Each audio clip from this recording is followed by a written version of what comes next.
আসসালামু আলাইকুম রহমতুল্লাহ। আমি মোহাম্মদ ইবনে সিনাম। আজকে আমি আলোচনা করব চতুর্থ সপ্তাহের যে পদার্থবিজ্ঞানের অ্যাসাইনমেন্টটি আছে, সেটি হচ্ছে পদার্থবিজ্ঞানের তৃতীয় অ্যাসাইনমেন্ট। এই অ্যাসাইনমেন্টটি নিয়ে আলোচনা করব। তার আগে একটু বলে রাখি, এই ভিডিওতে আমি খুব সংক্ষিপ্তভাবে আলোচনা করব এই সৃজনশীলটি নিয়ে। তোমাদেরকে শুধুমাত্র বুঝিয়ে দেওয়ার চেষ্টা করব তোমরা কিভাবে উত্তরটি লিখবে। পরবর্তীতে ইনশাল্লাহ একটি ভিডিও দেব যেখানে বিস্তারিত আলোচনা করা হবে ইনশাল্লাহ। তো প্রথমে আমি অ্যাসাইনমেন্টটি শিরোনাম দিয়েছি বাধাহীনভাবে পড়ন্ত বস্তুর গতিশক্তি এবং বিভব শক্তি নির্ণয়ে আলোচনা এবং লেখচিত্র অঙ্কন। তো আমাদের উদ্দীপকের মধ্যে বলা আছে 75 কেজি একটি পাথর 40 মিটার উঁচু থেকে ছেড়ে দেওয়া হলো। অর্থাৎ একটি 75 কেজি ভরের পাথরকে 40 মিটার উঁচু থেকে ছেড়ে দিছে নিচের দিকে। তো ক নম্বর প্রশ্নের মধ্যে বলা আছে 40 মিটার উচ্চতায় বস্তুটির মোট শক্তি কত হবে। তো মোট শক্তি বের করার জন্য প্রথমে আমাদের 40 মিটার উচ্চতায় বিভব শক্তি নির্ণয় করতে হবে। বিভব শক্তি নির্ণয় সূত্র আমরা সবাই জানি mgh। তো mg আর h মানে যেহেতু 40 মিটার উচ্চতা সেহেতু h এর মান 40। তো বিভব শক্তি আমরা পেয়ে গেলাম 29,400 জুল। তারপরে 40 মিটার উচ্চতায় তোমাকে গতি শক্তি নির্ণয় করতে হবে। 40 মিটার উচ্চতায় বস্তুটি যেহেতু স্থির অবস্থায় ছিল সেজন্য বেগ শূন্য, সেজন্য গতি শক্তি e কে সমান হাফ mv²। গতি শক্তির মানও শূন্য হবে। তাহলে মোট শক্তি কত হইল? 40 মিটার উচ্চতায় গতি শক্তি যোগ বিভব শক্তি। গতি শক্তি শূন্য, বিভব শক্তি 29,400, অর্থাৎ মোট শক্তি 29,400 জুল। অর্থাৎ 40 মিটার উচ্চতায় বস্তুটির বা পাথরটির মোট শক্তি হচ্ছে 29,400 জুল। আমাদের রুব্রিক্সে বলা আছে মোট শক্তি নির্ণয় করতে পারলে তোমাকে 2 নম্বর দেওয়া হবে। তাহলে আমরা মোট শক্তি নির্ণয় করতে পারলাম, এভাবে তুমি লিখতে পারলে 2 নম্বর পেয়ে যাবে। তারপর প্রশ্নটিতে বলা আছে 40 মিটার উচ্চতায় বস্তুটির মোট শক্তি কি কি রূপে রয়েছে ব্যাখ্যা করার জন্য। মোট শক্তি কি কি রূপে রয়েছে তা ব্যাখ্যা করার জন্য। তো যেহেতু বস্তুটি 40 মিটার উচ্চতায় আছে, আমরা আপাত দৃষ্টিতে বুঝতে পারতেছি এই বস্তুটির মধ্যে যান্ত্রিক শক্তি সঞ্চিত আছে। তো প্রথমে তুমি যান্ত্রিক শক্তির সংজ্ঞা দিবে। গতি শক্তি এবং বিভব শক্তির সমষ্টিকে যান্ত্রিক শক্তি বলে। তারপরে তুমি বিভব শক্তির সংজ্ঞা দিবে, তারপরে গতি শক্তির সংজ্ঞা দিবে। আমরা সবাই বিভব শক্তি গতি শক্তির সংজ্ঞা জানি। সংজ্ঞাটা লেখার পরে আমার ব্যাখ্যা লিখতে সহজ হবে, এজন্য আমরা প্রথমে সংজ্ঞাগুলো লিখব। তারপর আমরা লিখব যেহেতু 40 মিটার উচ্চতায় বস্তুটি আছে সেহেতু বস্তুটির মধ্যে বিভব শক্তি সঞ্চিত হয়েছে, যা এক ধরনের যান্ত্রিক শক্তি। তারপর আবার 40 মিটার উচ্চতায় বস্তুটি স্থির অবস্থায় ছিল বলে তার কোনো বেগ ছিল না, তাই বস্তুটির গতিশক্তি শূন্য ছিল। তো সুতরাং আমরা উত্তরটা লিখতে পারি, অর্থাৎ আমরা আমাদের মতামতটা লিখতে পারি 40 মিটার উচ্চতায় পাথরটির বিভব শক্তি রূপে যান্ত্রিক শক্তি ছিল। অর্থাৎ বিভব শক্তি রূপে যান্ত্রিক শক্তি ছিল 40 মিটার উচ্চতায় পাথরটির উপরে। আমাদের রুব্রিক্সের মধ্যে বলা আছে মোট শক্তি কি কি রূপে রয়েছে তা ব্যাখ্যা করতে পারলে। তাহলে আমরা বললাম 40 মিটার উচ্চতায় পাথরটি বিভব শক্তি রূপে যান্ত্রিক শক্তি রয়েছে এবং এখানে আমরা এটা ব্যাখ্যা করেছি।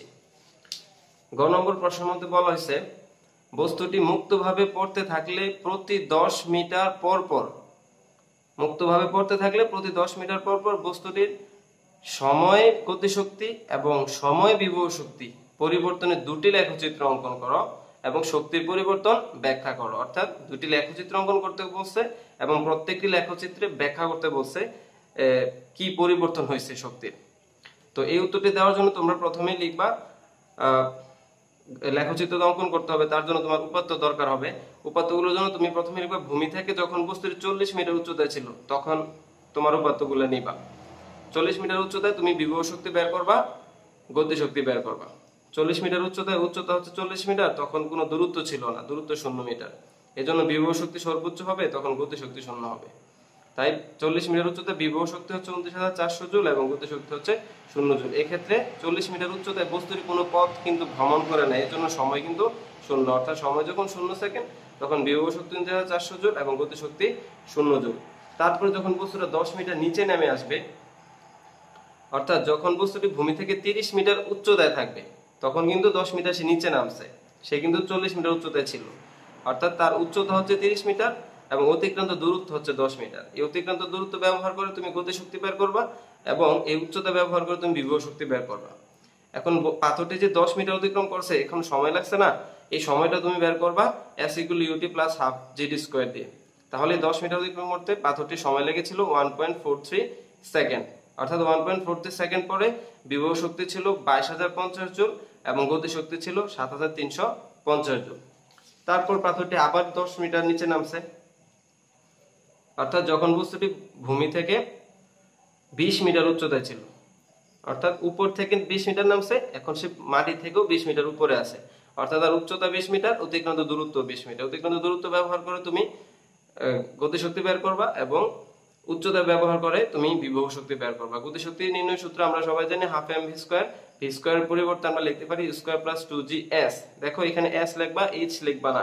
এইচ মানে কিন্তু উচ্চতা আর এস মানে অতিক্রান্ত দূরত্ব। তো বেগ নির্ণয় করতে হলে তোমার অতিক্রান্ত দূরত্ব প্রয়োজন হয়, এজন্য তুমি অতিক্রান্ত দূরত্ব লিখবা, মানে এস লিখবা। অর্থাৎ এই এস মানে 20 মিটার, এই দূরত্ব ব্যবহার করে আমরা গতিশক্তি পেয়েছি, আর এই উচ্চতা ব্যবহার করে আমরা বিভব শক্তি পেয়েছি। এখন এই 20 মিটার অতিক্রম করতে পাথরটা নিশ্চয়ই কিছু সময় লাগছে। কত সময় লাগছে? S equal to UT plus half G T স্কয়ারতে আমরা সেটা বের করতে পারবো। অর্থাৎ 20 মিটার অতিক্রম করতে তার সময় লাগছে 2.02 সেকেন্ড। এই সময়ে বিভব শক্তি হচ্ছে 14700 জুল, গতি শক্তিও 14700 জুল। এখানে তোমরা একটু জিনিসটা মার্ক করো, দেখো যখন সময় 2.02 সেকেন্ড তখন গতি শক্তি আর বিভব শক্তি কিন্তু সমান, এটা তোমরা একটু মনে রাখবা। তারপরে দেখো বস্তু যখন আরো 10 মিটার নিচে নামছে, তখন সে মাটি থেকে 10 মিটার উপরে আছে, কিন্তু সে ভ্রমণ করছে 30 মিটার। উপর থেকে 30 মিটার নিচে নেমে আসছে, কিন্তু সে মাটি থেকে আছে 10 মিটার, অর্থাৎ উচ্চতা 10 মিটার আর অতিক্রান্ত দূরত্ব 30 মিটার। এই অতিক্রান্ত দূরত্ব ব্যবহার করে তুমি বের করবা গতিশক্তি, আর এই উচ্চতা ব্যবহার করে তুমি বের করবা বিভব শক্তি। আর এই 30 মিটার অতিক্রম করতে কত সময় লাগছে? S equal to UT plus half G t square দিয়ে তুমি সেই সময়টি বের করবা। অর্থাৎ 2.4 সেকেন্ড সময়ে বিভব শক্তি হচ্ছে 7350 জুল এবং গতিশক্তি হচ্ছে 22050 জুল। এখন বস্তুটি যখন আরো 50 মিটার, অর্থাৎ পাথরটি যখন আরো 10 মিটার নিচে নেমে আসবে, তখন ভূমি থেকে তার উচ্চতা হয়ে যাবে 0 মিটার। অর্থাৎ তার উচ্চতা 0 মিটার, কিন্তু অতিক্রান্ত দূরত্ব 40 মিটার। সে এতক্ষণ সময়ে 40 মিটার দূরত্ব অতিক্রম করে ফেলছে, মানে মাটির কাছাকাছি চলে আসছে। এখন দূরত্ব 40 মিটার ব্যবহার করে তুমি গতিশক্তি বের করবা, আর উচ্চতা 0 মিটার ব্যবহার করে তুমি বিভব শক্তি বের করবা। যেহেতু উচ্চতা 0 মিটার, সেহেতু বিভব শক্তি 0 মিটার। এখন এই 40 মিটার অতিক্রম করতে কত সময় লাগছে? তুমি s equal to UT plus half g t square দিয়ে বের করতে পারবা। এই 40 মিটার অতিক্রম করতে পাথরটির সময় লাগছিল 2.86 সেকেন্ড। এই সময়ে বিভব শক্তি ছিল 0 জুল এবং গতিশক্তি ছিল 29400 জুল। অর্থাৎ আমরা সময়ের সাথে সাথে বিভব শক্তি এবং গতিশক্তি নির্ণয় করতে পারলাম। এখন এই সময়ের সাথে সাথে গতিশক্তি এবং বিভব শক্তি ব্যবহার করে আমরা লেখচিত্র অঙ্কন করব।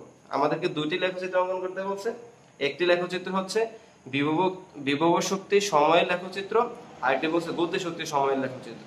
প্রথমে আমরা বিভব শক্তি সময়ের লেখচিত্র অঙ্কন করব। অঙ্কনের ক্ষেত্রে আমরা প্রথমে একটি টেবিল অঙ্কন করব।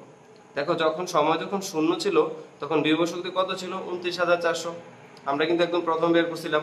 যখন সময় 1.43 সেকেন্ড, মানে 10 মিটার নিচে নেমে আসছিল, তখন বিভব শক্তি আরেকটু কমে গেছে।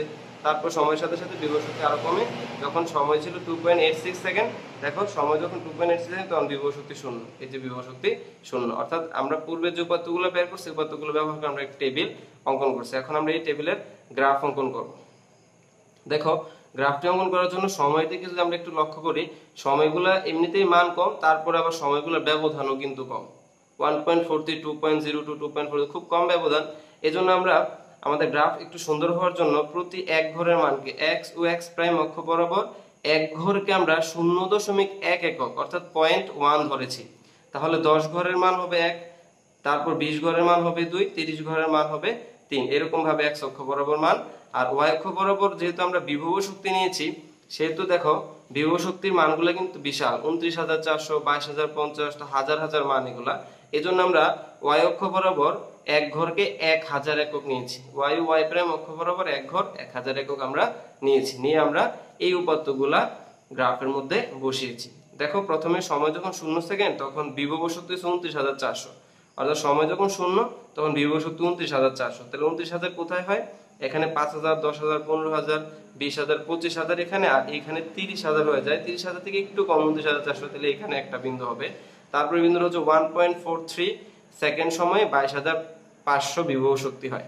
তাহলে 1.43 সেকেন্ড কোথায়? 1 সেকেন্ড হচ্ছে এখানে। 0.4 এর জন্য আমরা যেহেতু এক ঘরে 0.1 ধরছি, তাহলে 0.4 এর জন্য আমরা 1 ঘর, 2 ঘর, 3 ঘর, 4 ঘর যাওয়ার পরে আরো একটু বেশি যাওয়ার পরে আমরা উপরের দিকে 22050 ঘর অতিক্রম করলে আমরা এই বিন্দুতে পৌঁছাই। এরকম ভাবে আমরা এই বিন্দুগুলা বসাই। শেষের বিন্দুটা দেখো সময় যখন 2.86 সেকেন্ড, তখন বিভব শক্তি 0। অর্থাৎ এক্স এর মান আছে কিন্তু ওয়াই এর মান নাই। তাহলে এক্স এর মান 2.86 সেকেন্ড। তাহলে এক্স এর মান 2 ঘর হচ্ছে এখানে, আর 0.8 এর জন্য আমরা 8 ঘরের দিকে আসবো, কারণ এক ঘরের মান 0.1, 5 ঘরের মান 0.5, 8 ঘর আসলে 0.8, তারপর থেকে 0.86, তাহলে 8 আসার পর আরেকটু বেশি অতিক্রম করে y অক্ষ বরাবর কোনো দিকে আমরা যাব না, কারণ y এর মানটা 0, এজন্য আমরা কোনো দিকে না গিয়ে এখানে বিন্দুটা বসিয়ে দেব।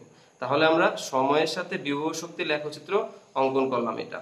এখন তোমাকে একটু ব্যাখ্যা লিখতে হবে, কারণ তারা বলছে ব্যাখ্যা লেখার জন্য সময়ের সাথে বিভব শক্তি লেখচিত্র অঙ্কন করে সেটা ব্যাখ্যা করতে হবে।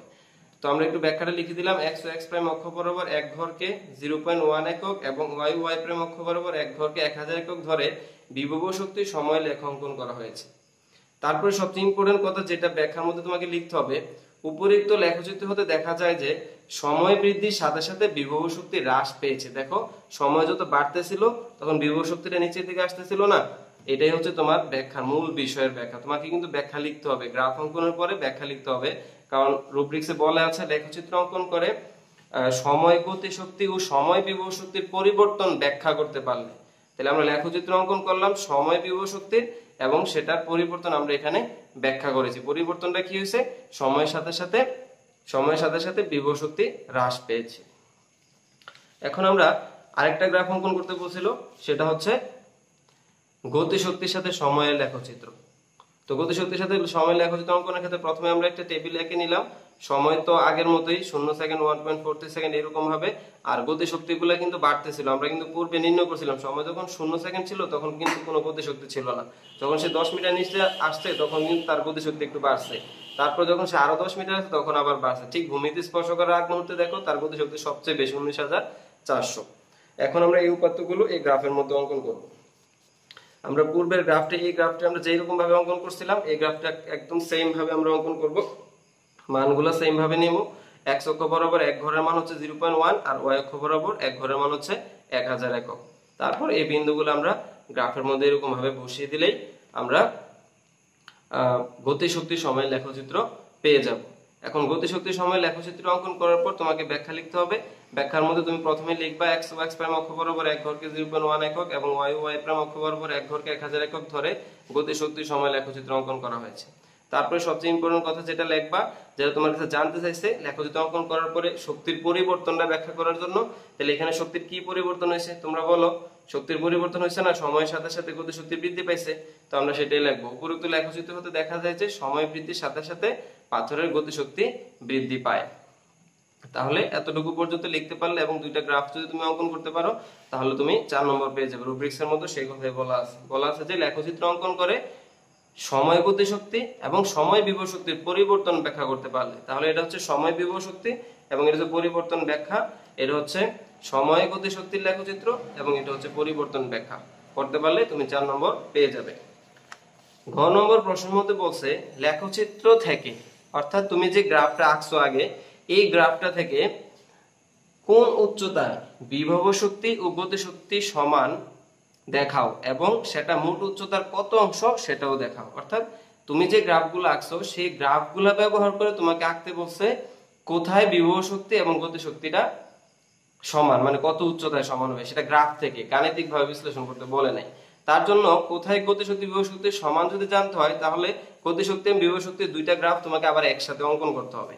তার জন্য একটু দেখো, গতি শক্তি সময় লেখচিত্র অঙ্কন উপাত্তগুলো আমি আবার লিখছি, বিভব শক্তির সময় লেখচিত্র অঙ্কন উপাত্তগুলো লিখছি এবং এই উপাত্তগুলো ব্যবহার করে আমি একটা গ্রাফের মধ্যেই আগের দুইটা গ্রাফ অঙ্কন করছি।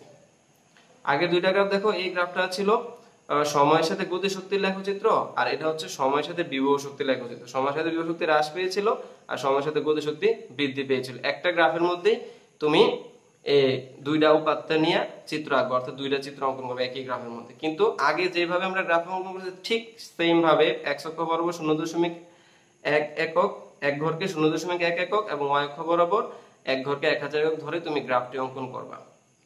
তারপরে অঙ্কন করে তোমাকে নির্ণয় করতে বলছে যে কত উচ্চতায় সমান হবে।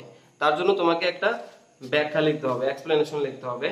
তুমি লিখবে এইভাবে, লেখচিত্র হতে দেখা যায় গতি শক্তি সময় এবং বিভব শক্তির সময় পরস্পরকে এই বিন্দুতে ছেদ করেছে। দেখো তোমরা, এটা হচ্ছে গতি শক্তির সময়ের গ্রাফ, এটা হচ্ছে বিভব শক্তির সময়ের গ্রাফ এবং তারা পরস্পরকে এই বিন্দুতে ছেদ করছে না। তারপরে তুমি এই বিন্দুর স্থানাঙ্কটি লিখবা। এই বিন্দুর স্থানাঙ্কটি কত? এটা x অক্ষ বরাবর মান হচ্ছে 2.02 আর এটা y অক্ষ বরাবর আছে 14700 জুল দূরত্বে। তারপর লিখবো যেহেতু x অক্ষের মানটি সময় এবং y অক্ষের মানটি গতিশক্তি বা বিভব শক্তি নির্দেশ করে, সুতরাং বলা যায় 2.02 সেকেন্ড পরে গতিশক্তি এবং বিভব শক্তি সমান হবে।